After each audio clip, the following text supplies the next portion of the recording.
ఏమీ లేదు.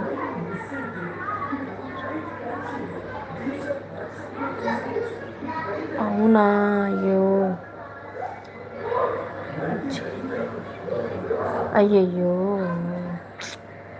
అవునా? మరి మ్యారేజ్ అయిందా మీకు? అమ్మా నాన్న చనిపోయారా? అయ్యయ్యో, అవునా?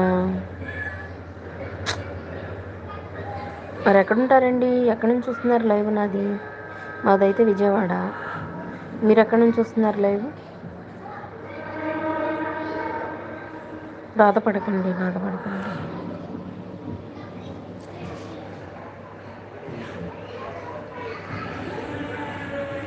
అనాథని అనుకోవద్దండి. ఎందుకు అలాగ అనుకోవడం? ఉన్నవాళ్ళందరూ మీ వాళ్ళే అనుకోండి. అనాథని ఎప్పుడు ఫీల్ అవ్వకండి.